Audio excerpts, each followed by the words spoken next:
Hey guys, this is Frodan with GameSpot, joined with Dustin Browder. Dustin, for those of you who may not know who you are, can you please introduce yourself?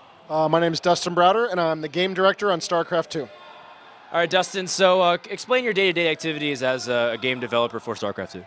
Well, you know, I have different responsibilities with the campaign team, with the multiplayer team, with the UI and online team, and my job is to sort of support these guys, offer them, you know, sort of moral support, sometimes some direction, and try to make sure that the whole thing is coming together as a coherent package.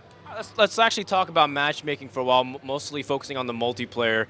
You made a recent post on Infestors, how Blizzard was really taking a look at them. You're talking about everything, you know, speed nerfs, change to the size, how fungal works. Is there any updates on what you guys are really investigating? What seems to be like the best route you guys are taking right now? So we're thinking right now that we're going to try a balance change next week in a map that is just in arcade.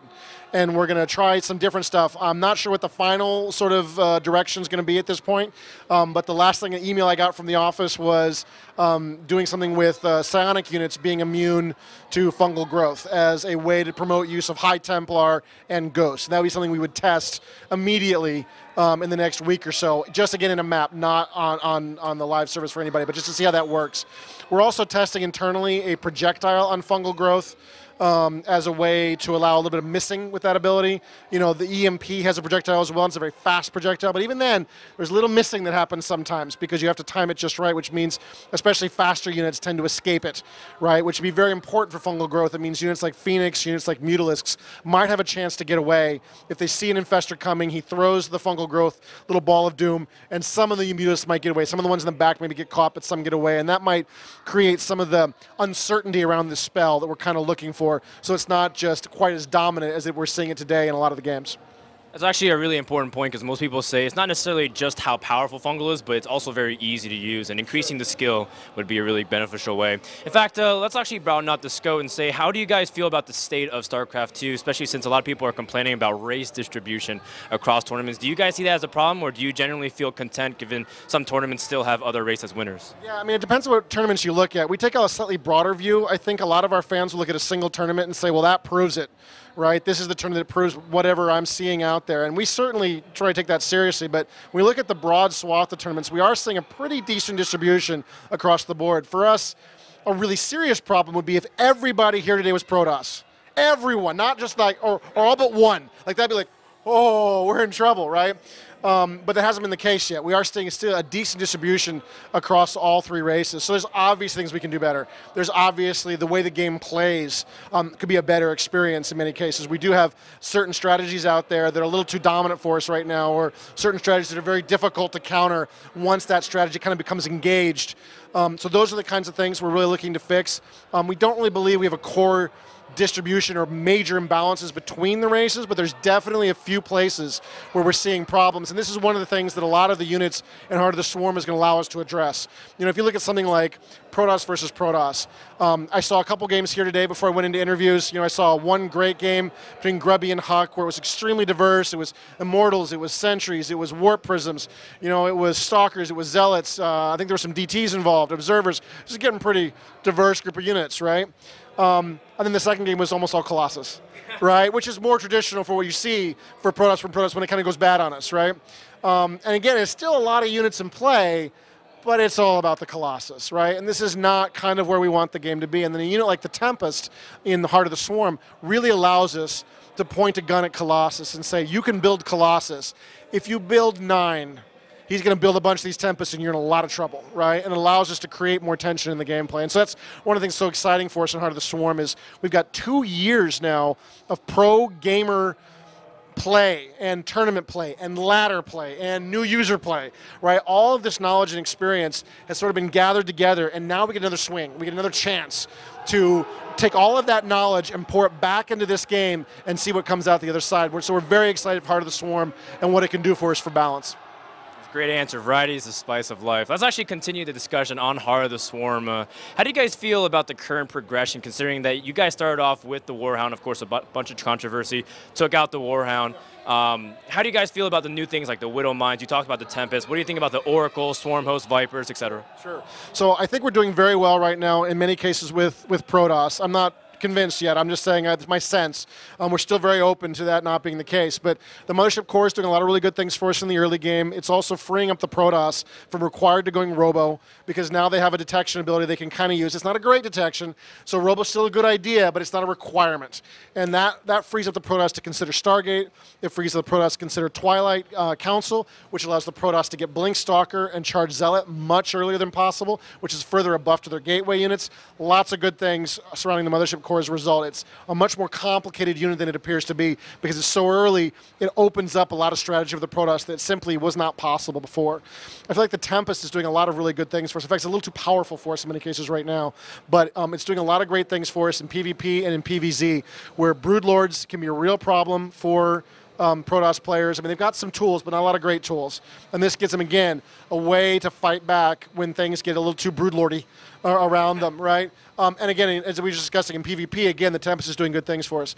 The Oracle is really starting to come into its own. There might be tons of balance changes. You know, when we look at some of these units, we look more at the design, more than what it could be, maybe what it is today. So if you're playing the beta right now and the Oracle is not working for you, that could totally be the case. And it doesn't mean we have to redesign the whole unit. It might just mean, look, we just need to cheapen this by 50 gas. And suddenly you're like, woo, I can build oracles, this feels greater. The damage on this weapon needs to be a little bit more, and then suddenly it feels a lot better. So I feel like we're doing well there. I feel like the Swarmhost and the Viper are also doing very well for us on the Zerg side. I'm a little nervous about Ultra Burrow Charge. I feel like that might be destabilizing. But we'll see. We can always nerf it, but I'm wondering how necessary it really is at this point, considering a lot of the things that Viper and Swarmhost are doing are also now doable with the Ultra with Burrow Charge, right? So I'm not sure we need that or not. Looking at the Terrans, I think Hellbat probably needs a buff at this point, but we're going to sort of talk that out next week. We all get back from BWC. And then Widowmine. It's weird. I hear conflicting messages about this unit. I hear it's way overpowered, and I hear this unit's almost useless. So I think there's some truth to being overpowered, especially if you've never seen it before. It's really ridiculous. Once you know how to deal with it, I think it gets a lot less powerful, which is a concern. So I think we need to find the right balance spot for that unit yet. I don't think we have mech TVP working yet at all, so that's going to be a goal for us coming forward. Great, great. I also want to talk about maybe even the redesign of some old units from Wings of Liberty. Some people are saying, you know, Void Rays may need a rework, even maybe further tweaking of the Hydralisk, maybe even the Carrier looking at it. What's your opinion on redesigning some of the old units from Wings of Liberty? Some of these redesigns are really balance tweaks, which we're happy to be looking at. We're going to look at a bunch of this stuff in the coming weeks. I'm very hopeful. It's not a promise. I'm hopeful we'll get a balance patch out before the holidays that allows us to show off some of the changes we're thinking about. But we're thinking, you know, that Raven, that the Seeker missile on the Raven is designed in such a way that it's very buried and hard to get to. Seeker missiles are actually incredibly deadly if used correctly, but it's very difficult to get that tech unlocked in a timely fashion. It's very difficult to invest enough gas in Ravens so that you can then use that weapon without exposing yourself to a lot of return fire, right? So I think there's opportunities there. I think there's opportunities with the Void Ray, absolutely. I think there's opportunities in many places across this tech tree to see what else we can do to add more strategy, more tactics to this game. There's a lot of changes we could make that are difficult to make in a live game when events like this are going on, when people's careers are on the line, right? It doesn't give us that kind of freedom, but hey, we're in beta. We can do anything we want at this point, and I think we're going to take some rather crazy chances to see what we can do. It's really good to hear. I also want to follow up on a post that you made a while ago. It was on the forums. I'm not sure if you can recall, but you talked about even changing maybe the unit pathing AI, maybe tweaking some of the dynamic movements. Can you explain exactly what you guys did, maybe the results, and maybe some of your concerns, because you said it wasn't that different? Yeah, so we saw some videos that our fans put together, which was awesome, of a variable they were tweaking within the Pathfinder that would basically cause units to kind of keep their position until they got to the target point, and then they would still cluster up again. And a lot of our players have felt that the spreading out would be something to be beneficial for esports, that it would cause the armies to look bigger, and it would be a little easier to read what's going on in some of the bigger armies. And so we tested this variable in our game. We tested it for a couple of days, playing tons and tons of games, and it didn't make much of a difference, because the reality is the test they were showing on a map was all these units spread out with a single right-click across the map, and so the units would stay all spread out, and then when they got together, and so it looked great. Nobody plays that way. They click rapidly in very short spaces, so the units are always clustered. The other thing, too, that's difficult about this is the fact of the matter is players want their units clustered. They don't want them spread out. It's more cool from an esports perspective, but not if you want to win a game. If you want to win a game, you want to cluster. You especially want to cluster when you're fighting with Marines and Marauders, say, against Zealots, right? You want to be in a tight ball, and you want to be murdering them. Now, you do want to split when you want to fight Banelings. So there's sometimes you want to split, and there's sometimes you want to cluster. And so it's really more about what's the default. And for us, it felt like the smarter answer was to say, look, most of the time, especially for new users, clustering is correct. If the pros want to split up their units, then they should split up their units. And that's something they can do. And we're seeing more and more and more pros who want to win games are spreading out their armies at the appropriate moment and getting the advantage for it. But at the end of the day, we didn't put that one in beta because it didn't do that much. I wouldn't be ashamed to try something else at some point and see how that feels. But that one did not do sort of what we all kind of thought it would. It was actually almost no change to the game at all. And so at that point, what's the point of introducing all of that work on us, all of the testing, and all of the uncertainty of that if it doesn't really actually change much? Great answer, great answer. I also want to follow up on some of the concerns about maps on the ladder pool, how Blizzard's planning to encourage map making as well. Do you guys have any plans on supporting that part of the community, whether it's through incentives or maybe even directly like communicating with the map making teams? That way ladder's more interactive because it's a pretty stagnant map pool for the past few seasons, although I do know you guys are focusing on Heart of the Swarm. We do have a lot of open communication with these guys. We have a whole community team that has, and sometimes day-to-day communication with the map-making community out there, and a lot of these guys do have ways to communicate with us. We're also going to look at finding ways to make our arcade system a little split up. So there's an arcade screen like we have now, but there's also a StarCraft rule set arcade screen, right? So it's not the crazy maps, right? It's not the Cowboys versus Aliens games, right? It's look, these are just melee rules, right? And in that space, that'll give these guys a chance to really show off their stuff and show what they can do.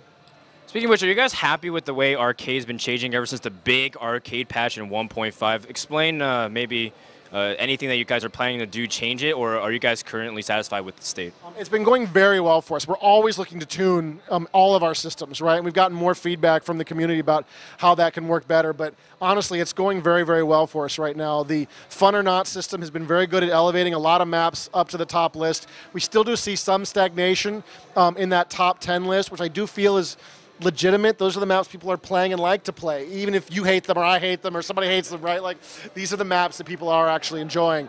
But I think there's more we can do, but it's actually been a huge, huge upgrade of what we had before. I think it's been a big, big benefit for us. We are going to introduce a open games list in Heart of the Swarm, which will allow sort of people just to see any random open game. And Fun or Not will also feed into that list so that you will be filling up your open games much more quickly, which could hopefully be, again, will be just an improvement on the system. Sounds really great, especially for the people who really love the UMS map customs from Brood War. I have a couple questions about the UI, and then we can wrap it up. The first is we heard actually on stream today that was posted that there's kind of like a new client that's being used here for the Blizzard World Championships. Can you explain like what the new client is? Is it LAN? Some people are speculating. Is it LAN? What's going on there? So all we're doing is we've got a local BattleNet server here that's isolated, right? That everything is running through here, and that just reduces a large amount of uncertainty for us in terms of an esport event like this, where we don't have to deal with other outside variables that are beyond our control. And so this is something we're testing. We're seeing how difficult this is for us to do. We're seeing how effective it is. Does it work? To see if this is something that would benefit us in esport events. So basically, is it like a tournament realms dedicated to this edge of the tournament? Very similar to what we do for World of Warcraft, where it's a tournament realm. It's a realm here on site. Makes sense. Also, I want to ask about tournament support in general in the UI. Do you guys plan on directly supporting it, kind of like the way some other game companies are exploring direct embedding or like linking to the stream, maybe even spectating directly from the client? Do you guys have any plans for that? That would be super cool, and it's something we definitely talk about. It's not coming for Heart of the Swarm. We've got some really key esports features we felt were a little bit more important than that for us. So one of them is resume from replay, which is this feature that allows you to have a game that's been completed or partially completed and jump back into that game with the original players and resume from any point you want. So if you think about it from an esports perspective, this is hugely useful. If there's a PC brownout, if there's a keyboard failure, if there's a blue screen of death, if there's a network problem, we've got a way to get that game restarted and back in action. It's also kind of cool, just for me and you, like you and I could get a replay of Reign versus MVP, and we could jump into the game at any moment, we'd be a disaster. But at least for 30 seconds, we could pretend we're playing, from their experience, right? And see, could you have done something differently in that scenario, knowing what you know about how that game's going to go at this point. And then we're also doing stuff for our shoutcasters, right? So our shoutcasters have asked us many, many times for very specific features for how they want to shoutcast a match and the kinds of stats they want to bring in, where those stats should be positioned on the screen, what kind of graphs should be there. We're providing a way for them to customize their own observer mode so that each shoutcaster will hopefully have their own unique style, their own unique take on the best way to watch StarCraft. So we're hoping with that system we get a lot of innovation in the shoutcasting community, where we start to see a lot of really exciting ways to describe, look at, analyze, and then observe a StarCraft game. So we're talking about changing the observer UI, being able to complete them to change the observer UI how they want to change it. Our default observer UI will be pretty similar to what we've had before, so that if you and I just want to watch our replay, we can do that, and it's simple and easy. But if you want to be a shoutcaster, you've got some very specific ideas on how you want to customize that whole screen, that's your game to play with. That's really exciting news, Dustin. The last question I want to ask you is more of a fun one. Rock the movie or rock the wrestler? Oh, definitely rock the wrestler. Well, it's funny because he ended up doing movies anyways. Thank you so much, Dustin, for joining us. If you guys want more, go to GameStop.com/esports for more.